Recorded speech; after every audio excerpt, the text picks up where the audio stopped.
Alors aujourd'hui, j'ai préempté le concept de Nicolas des célèbres inconnus. Oui, je fais ce que je veux, hein, parce que c'est mon émission quand même. Pour un numéro très spécial. J'ai mal négocié les droits de ma chronique. T'as très bien fait. Il présente aujourd'hui un duel entre deux personnes inconnues du grand public, mais que nous voulons célébrer ici ce soir, nos chères têtes d'ampoule, Nicolas et Joy. Alors, au-delà des différences marquantes que les personnes non adeptes de l'écriture inclusive ou du non-binaire souhaiteraient occulter, il y a un homme et une femme, nos deux comparses ont de nombreuses similitudes. Tout d'abord, un attachement certain à leur terre. Il n'est pas difficile d'imaginer la petite Joy gambadant dans les champs de blé breton, les cheveux ondulants sous l'effet de la brise marine et se confondant avec ses pouces de la même couleur. De la même manière, il n'est pas difficile d'imaginer le petit Nicolas, bon différent de celui de Goscinny, courir vers les buissons de l'étang de Croissy pour aller se soulager après avoir trop abusé des plats préparés par Josie de la cantine, ou se prendre ensuite pour un roi qu'il nomma le France III au château de la ville, vieux château même de la ville. Tu ne me diras pas, cher ami, non, non, non, non, non là-dessus. Ces images datent d'un autre temps, d'un autre siècle même, me direz-vous, et vous me reprocherez de baser ce duel sur des images d'Épinal, bien qu'aucun des deux n'en soit originaire.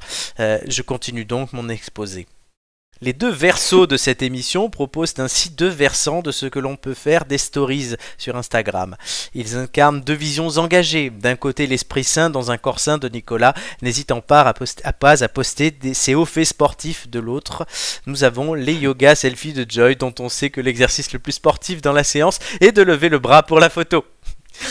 D'un côté, nous avons Joy in Paris qui se montre dans un café du 5e, dans un parc du 5e, dans une rue du 5e ou face à Notre-Dame, car il faut bien sortir du 5e des fois, mais pas trop loin. Hein.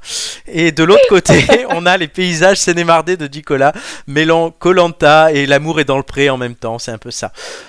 Aussi, face aux barbecues estivaux ou aux basses températures hivernales de Nico, nous trouvons les tirades politiques engagées, je dirais même humanistes, n'est-ce pas, de Joy ou ses pauses musicales, témoignage selon elle d'un vrai art de vivre à la française. Encore une fois, je vois les reproches venir, je ne traite que le superficiel, bla bla bla bla bla. Bon, bah du coup, je continue mon exposé.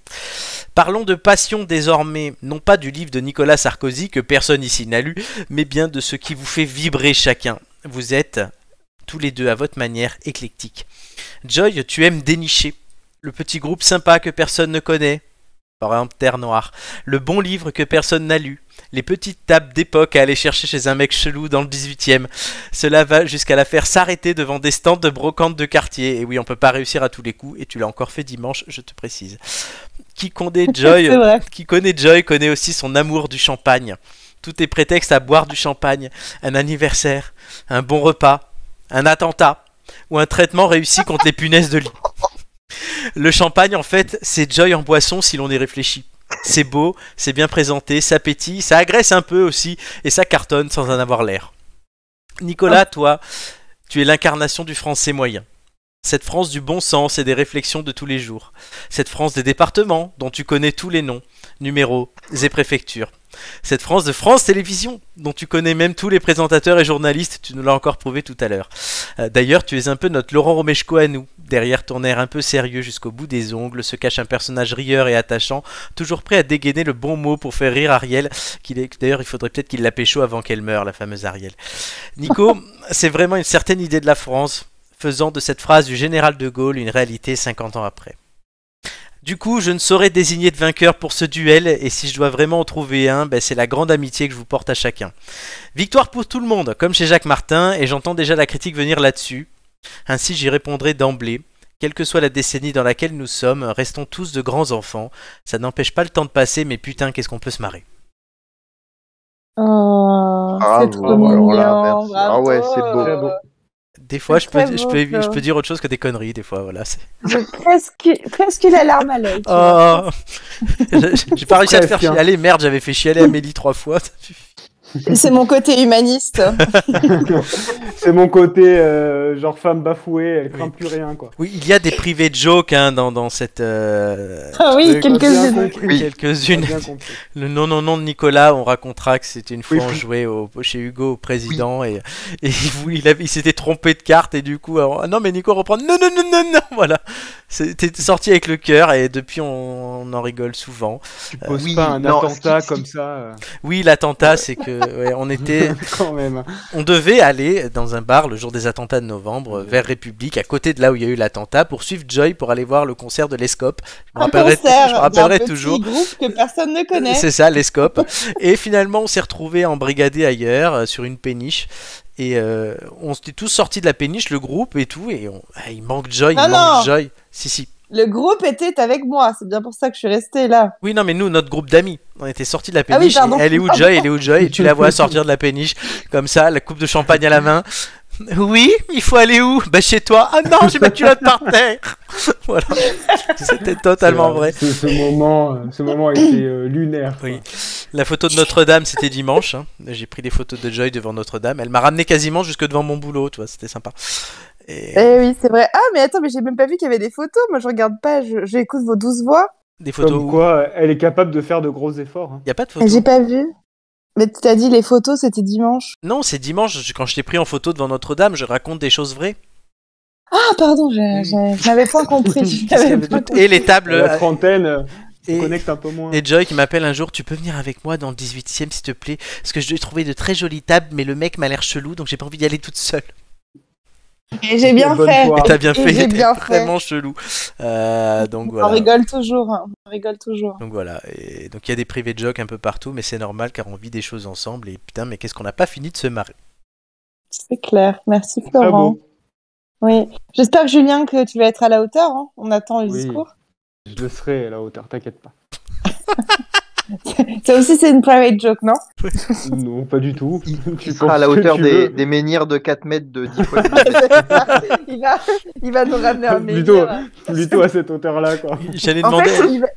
Oui. Il va faire un mix des deux. Il va ramener un menhir, il va le planter à Croissy-Beaubourg. Voilà, comme ça, ce sera ton petit air breton à toi, Nico. C'est ça. Dans le jardin de Nico, à côté du barbecue. Et si on écoute la rumeur de l'école primaire à l'époque où on était à l'école primaire, puisque j'étais à l'école primaire en 2001 quand il y a eu les attentats du World Trade Center, eh bien, comme dans sans doute beaucoup de communes de France, Ben Laden se cachait à Croissy-Beaubourg dans la forêt. C'était ce qu'on se racontait à l'école. Ah, c'est énorme. Ah, c'est énorme. Croissy-Beaubourg aurait pu avoir une histoire complètement différente, quoi. Mais déjà, c'était deux villes, Croissy-sur-Seine et Beaubourg, qui ont fusionné en 1901, je crois. Ou 3. Alors, je suis pas sûr Croissy-sur-Seine, parce que Croissy-sur-Seine existe, je crois. Croissy-sur-Marne, mais c'était bien. Ouais, parce qu'il y avait effectivement Croissy et Beaubourg, effectivement, qui ont fusionné. Mais ça s'appelait en plus Belligérus ou je sais pas quoi. Enfin, ça avait des noms latins, ces histoires. Et effectivement, ce sont deux villages. Mais aujourd'hui encore, il y a un lac au milieu, une piste cyclable. Il n'y a pas d'habitation entre les deux parties du village. Et il y a le vieux château. Exactement. Peut-on visiter ce château Et alors non, puisqu'il n'y a plus de château aujourd'hui, c'est une ruine. C'est une ruine, oui, j'ai vu les photos. Voilà. Et qui en plus, à ma connaissance, est sur une propriété privée, donc tu peux rien voir, quoi. Le seul qui peut y aller, c'est Stéphane Bern, il a le totem. Des gens viennent, des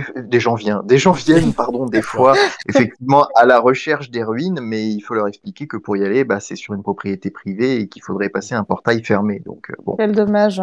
Bon. J'avais voulu y aller. Voilà. Tant pis. Bah oui, je serais bien allé. Tant pis. Moi, pendant que je vais en Irlande ce week-end, je te laisse aller au château. Et voilà, on partira, Nico et moi, en expédition. Totalement. C'est ça, tout à fait. Bon, Nicolas, ça va? Je t'ai pas massacré la chronique, je te la rends en bon état. Mais c'était merveilleux, je crois que c'est la plus belle chronique que j'ai entendue, puisque les autres, je les ai pas entendues. Oui, la plus touchante, en tout cas. Non, mais c'est clair, ouais. Et puis, elle reprend quelques codes, mais en allant encore... on sent la patte Flo dans l'écriture, et c'est très beau. Tant mieux. Tant mieux, c'est moi qui l'ai écrite, pour le coup, vraiment. Elle est pas plagiée. Oui, je me doute. Je me doute, vu les références.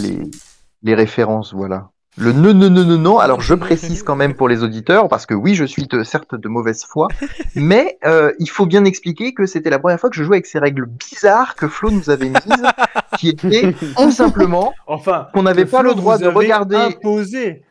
Voilà, effectivement, parce que tout le monde n'était pas d'accord autour de table. Il n'y a que toi qui n'étais pas d'accord. Bien connu. Et que et que on s'est retrouvé à devoir ne pas regarder les cartes avant que tout le monde ait je ne sais quoi, enfin qu'il y ait eu un mot de dit, enfin bon bref, et on se retrouvait dans une situation où l'instinct veut que tu retournes tes cartes, et là il fallait pas, et j'ai dû retourner mes cartes trop vite ou un truc comme ça. Et non, non, non, non, non, non, non. Voilà. Mais Voilà.